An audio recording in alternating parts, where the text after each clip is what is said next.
MP board class 9th के exam start हो चुके हैं। आपका नेक्स्ट पेपर 11 मार्च दिन सोमवार को मैथ का पेपर होगा। तो कक्षा 9 में गणित में आपके क्या क्वेश्चन आएंगे, कैसे क्या आपको करना है, तो आप ध्यान से देखिएगा। इस वीडियो में आपको सभी क्वेश्चंस आप प्रोवाइड करवाऊंगा। ऑब्जेक्टिव, रिक्त स्थान, सही विकल्प, सत्य सत्य सभी की जानकारी आपको दी जाएगी। तो आप इस वीडियो में एंड तक बने रहिए। और मैं आपको ये जानकारी देना चाहता हूँ कि मैथ के अलावा अदर जो आपके सब्जेक्ट रहेंगे उसके पेपर भी आपको मेरे चैनल पे मिल जाएंगे। तो इसके लिए आप चैनल को सब्सक्राइब कर लीजिएगा। ठीक है, अब आगे आप देखिएगा। सबसे पहले आपका रिक्त स्थान आएगा। फर्स्ट क्वेश्चन लिखा है कि 5y माइनस 2x इक्वल 3 का अद्वितीय हल है, दो हल हैं, अपरिमेय रूप से अनेक हल हैं या कोई भी हल नहीं है। तो इसको आपको बताना होगा इसके कितने हल आ रहे हैं। ठीक है, तो इसके आएंगे अपरिमेय रूप से अनेक हल, सी ऑप्शन इसका सही हो जाएगा। क्या कैसे इसका सॉल्यूशन रहता है, तो डिटेल वीडियो के लिए देखिए, बहुत लंबा वीडियो बन जाएगा। बस आप इतना समझ लीजिए कि अगर हम यहाँ पे मान चेंज करेंगे, y की जगह पर 1 रख देंगे तो इसका मान बदल जाएगा। 0 रखेंगे तो मान बदल जाएगा, 3 रखेंगे तो मान बदल जाएगा। मतलब जितनी बार हम वैल्यू यहाँ पर रखेंगे उतनी बार मान बदलता जाएगा। तो अनेक हल इसके आ जाएंगे।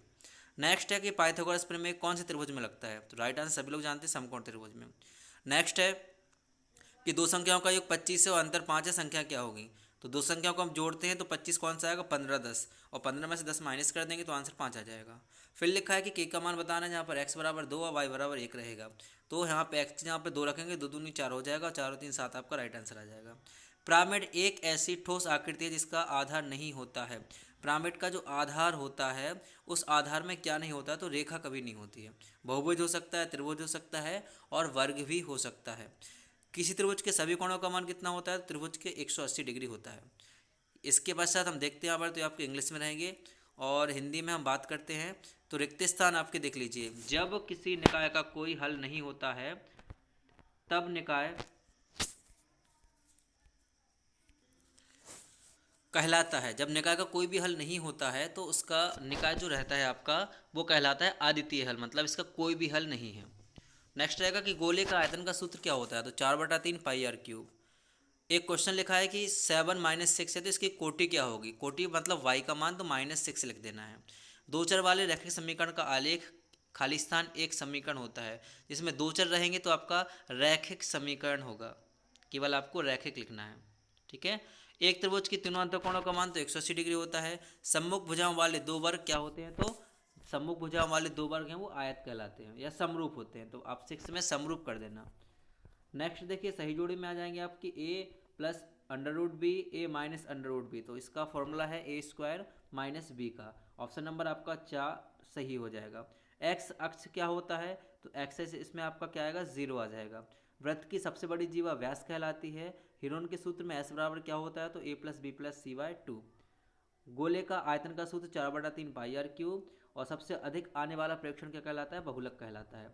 चलिए नेक्स्ट हम देखते हैं यहाँ पर एक शब्द में उत्तर की किसी त्रिभुज की अधिकतम कितने अधिक कोण होते हैं। त्रिभुज में 3 कोण होंगे, तो आंसर केवल 3 लिखना है। वृत्त की सबसे बड़ी जीवा क्या कहलाती है, तो उत्तर लिखना व्यास। एक द्विघात बहुपद का उदाहरण दीजिए। तो आपको लिखना क्या है, a x square plus b y plus c हो गया। समबाहु त्रिभुज क्या होता है, तो एक ऐसा त्रिभुज जिसकी सभी भुजाएं और सभी कोण एक समान होते हैं, समबाहु त्रिभुज कहलाता है। दीर्घ वृत्तखंड के आंतरिक कोण कैसा होता है, तो दीर्घ वृत्त का जो आंतरिक कोण होता है तो उसमें आपको बताना है कि कैसा होता है। तो ये होगा आपका अवतल। इसके बाद बहुलक बताना है कि 3 5 4 4 2 3 4 5 6 में बहुलक क्या रहेगा, तो इसका राइट आंसर आ जाएगा 4। नेक्स्ट आगे हम बात करते हैं सत्य सत्य की। तो एक्स अक्ष की भुजा सदैव शून्य होती है, तो असत्य आएगा। LCM into S C F equal बहुपदों का गुणनफल, तो बिल्कुल सत्य रहेगा। ध्यान से आप इनको देख लीजिए। देखिए बार बार क्वेश्चन आ रहा है कि त्रिभुज की तीनों अंतःकोणों का मान 180 होता है, इसको आप ध्यान से कर लीजिएगा। सम बाहु त्रिभुज का प्रतिकोण 50 डिग्री का होता है, तो ये असत्य है। वृत्त की सबसे बड़ी जीवा त्रिज्या कहलाती है, तो ये भी असत्य रहेगा। तो पांचवा छठवां आपका असत्य है और पहला भी आपका असत्य रहेगा, बाकी ये 3 आपके सत्य हैं। नेक्स्ट चलिए हम क्वेश्चन आंसर की बात करते हैं। फर्स्ट क्वेश्चन है कि परिमेय संख्या किसे कहते हैं। आपने नोट कर लीजिए और इनको सॉल्व कीजिएगा। जिस किसी क्वेश्चन में आपको सॉल्यूशन नहीं आता तो कमेंट कर दीजिएगा, आपको उसका सॉल्यूशन दे दिया जाएगा। सेकंड लिखा है कि 1/6 और 1/5 के बीच एक परिमेय संख्या बतानी है। 5 plus under root 7, 3 plus 2 under root 2 को सरल करना है, आपको इसे सॉल्व करना है। 1 और 2 के बीच 5 परिमेय संख्या बताइए। ये आपका भाग रहेगा। देखिए भाग आपके सिलेबस से माइनस कर दिया है, लेकिन एग्जाम्पल का क्वेश्चन है तो आप इसे कर लीजिएगा। ये आपके प्रश्नावली से नहीं, एग्जाम्पल से आएगा। नेक्स्ट लिखा है गुणनखंड ज्ञात करना है 12x² - 7x + 1 का। और 9th क्वेश्चन है कि 2 और 7 में भुज और कोटि का मान क्या होगा, या फिर 9 और 3 में भुज और कोटि का मान क्या होगा। आगे लिखा है कि 2 माइनस 1 माइनस 4 और 3 किस किस चतुर्थांश में स्थित है। ये नेक्स्ट रहेगा 1 3 2 3 4 माइनस 5 माइनस 3 और 4 किस चतुर्थांश में स्थित है। 11 वाला क्वेश्चन लिखा है कि एक बिंदु 2 और 3 है तो समीकरण x प्लस वाई इक्वल 4 का हल है या नहीं, तो इसको आपको बताना है। नेक्स्ट देखिए 4x प्लस 3y इक्वल 12 के दो हल बताइएगा। 12वां क्वेश्चन लिखा हुआ है कि k के मान के लिए x बराबर 2 y बराबर 1 है, तो आपको इसका मान ज्ञात करना है। इंपॉर्टेंट क्वेश्चन है, ध्यान से देखिएगा।